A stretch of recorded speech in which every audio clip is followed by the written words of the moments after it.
Please do like, share, comment and subscribe to make me happy. Jaggu कौवा बहुत शरारती था। वह इतना शरारती था कि जंगल के हर एक पक्षी उससे परेशान थे। यही वजह थी कि जंगल का कोई भी नन्हा पक्षी उसके साथ खेलने नहीं चाहता था। मम्मा मम्मा, मैं तोते अंकल के बाग से आम खाने जा रहा हूँ। जग्गू बेटा, ध्यान से जाना। उस मोटी चोंच वाले तोते को पता चल गया है कि तुम बहुत शरारती हो। कहीं ऐसा ना हो कि तुम पकड़े जाओ। मम्मा, मैं आपका बेटा हूँ। अरे अगर पकड़ा गया तो कोई ना कोई जुगाड़ तो मैं लगा ही लूँगा। ऐसा कहते हुए जग्गू कौवा अपने घर से बाहर निकलता है। मम्मा मम्मा, मैं नदी से पानी पीने जाऊं? हाँ बेटा, जाकर पी आओ, मगर याद है ना मेरी बात, उस शरारती जग्गू कौवे से दूर ही रहना।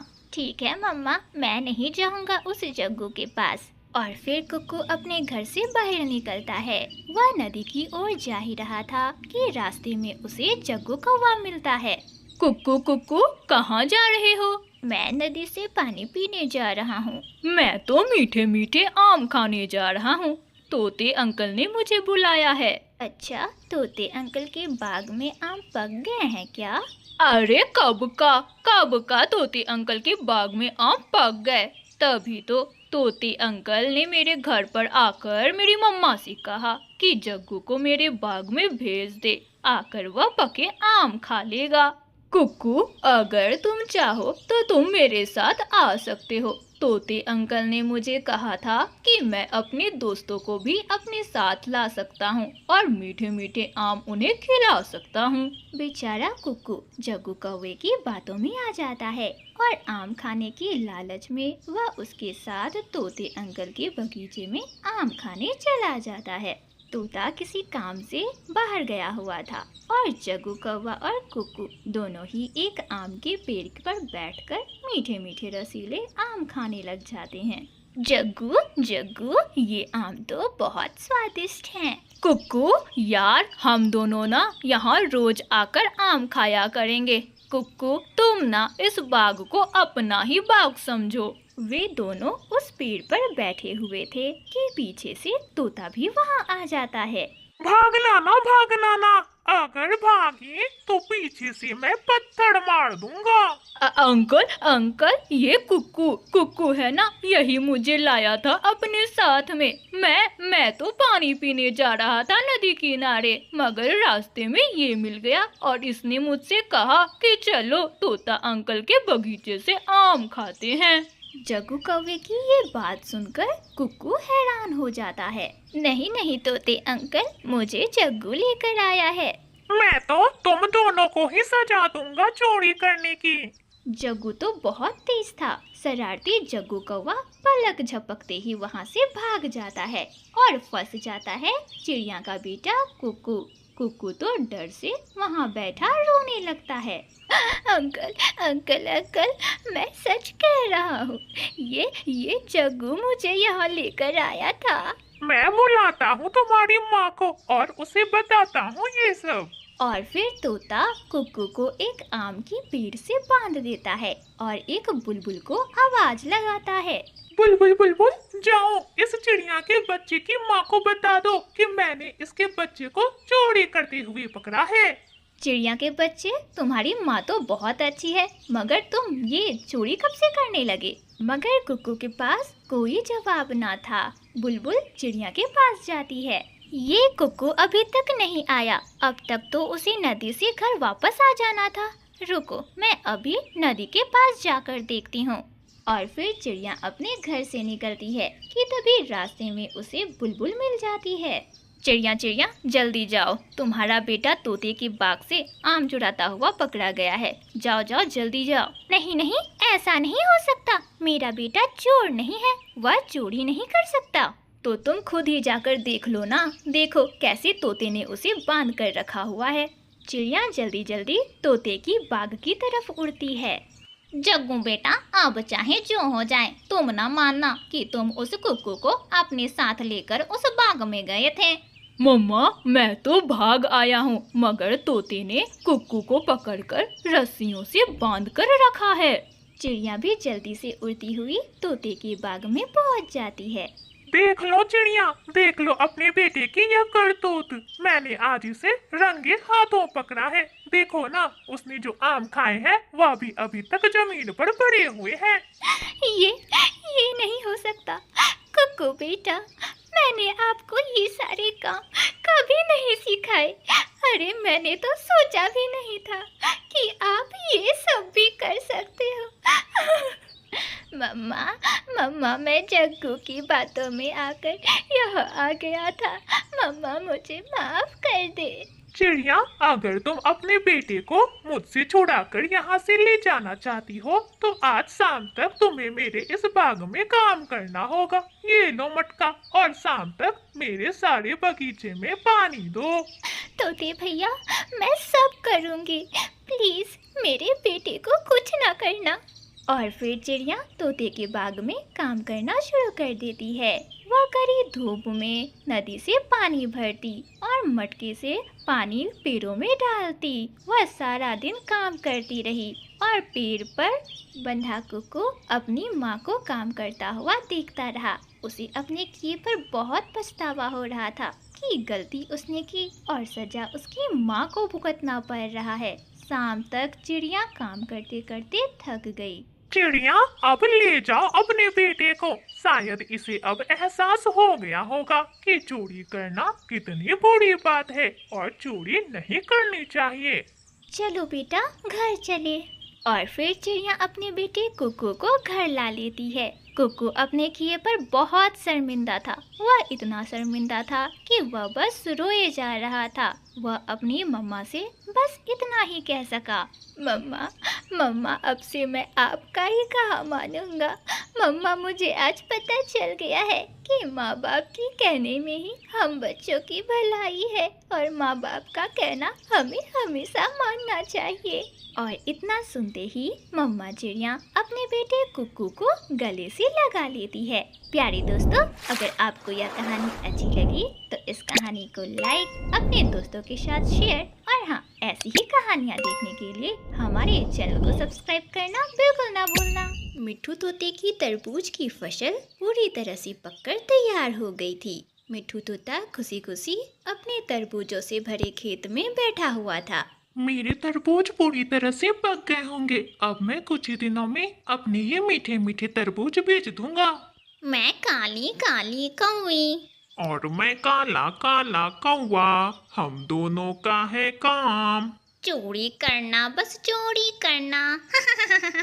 और इसी तरह गाते गाते, झूमते झूमते उड़ते हुए वे दोनों काले कौवे मिट्ठू तोते के खेत के सामने ही एक बड़े पेड़ पर जाकर बैठ जाते हैं।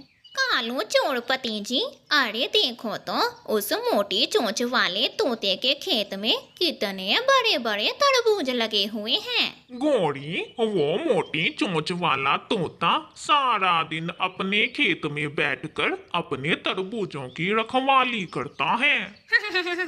चोर कालूपति जी, वह रखवाली दिन में करता होगा, मगर हम चोरी रात में करेंगे।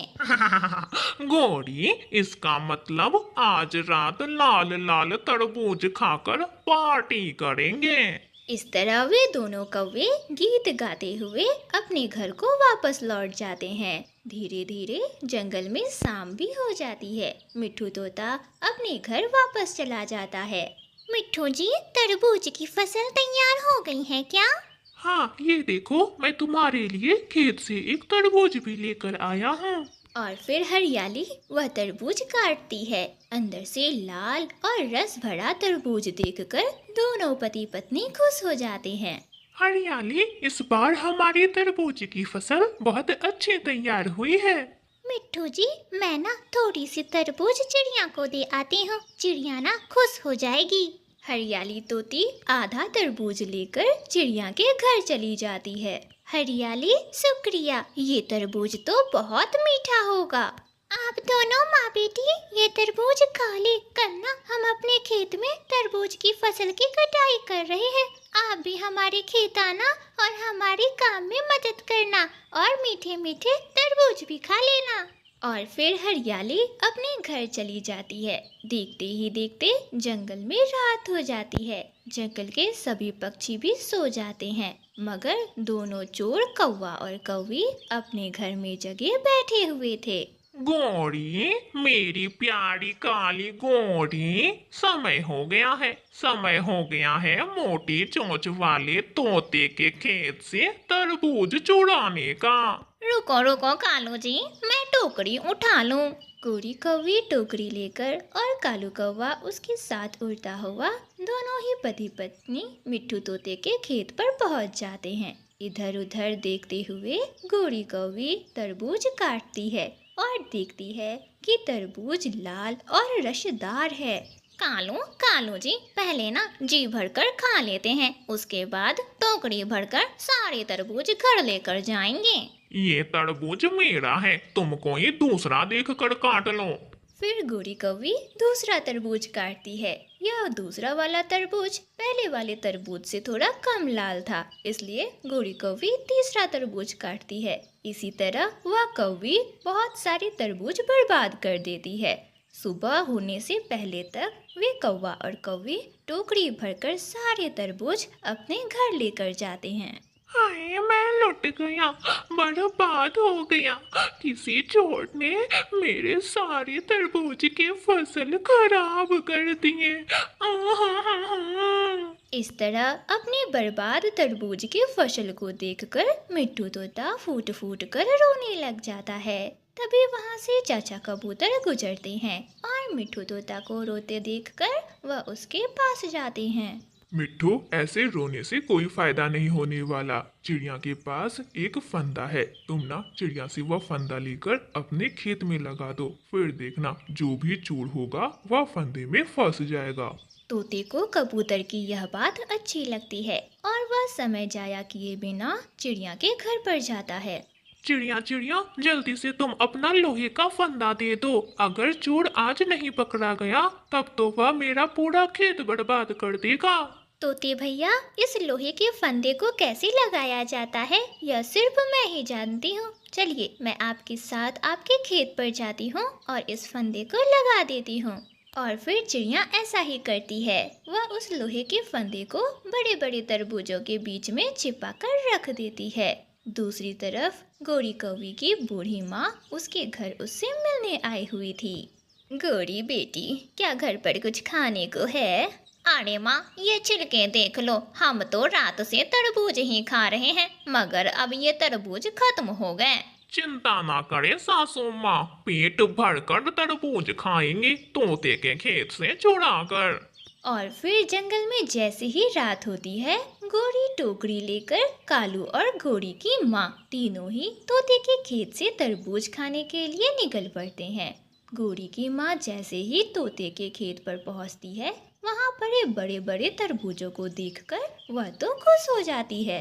अरे मामा, वहाँ पड़े हैं बड़े बड़े तरबूज। ये जो तरबूज देख रही हो ये तो बहुत छोटे हैं। और फिर गोरी कौवी जैसे ही बड़े तरबूजों को लेने के लिए बड़े तरबूजों के बीच जाती है, वह लोहे के फंदे में फंस जाती है और उसके फंसते ही सायरन बजने लगता है। तोता, तोती, कबूतर और चिड़िया सभी डंडे लेकर तोते के खेत में पहुंच जाते हैं और उन चोर कौवों की खूब पिटाई करते हैं। गोरी की बेइज्जती उसकी माँ के सामने पूरी तरह से होती है। कालू सोचा है कि आज के बाद कभी चोरी नहीं करूँगी। माँ, ज्यादा तो नहीं लगी? हाय, मेरा पंख। चोरी करोगे तो फिर मार तो पड़ेगी ही। और इस तरह उन चोर कौवों को अपने किए की सजा मिलती है।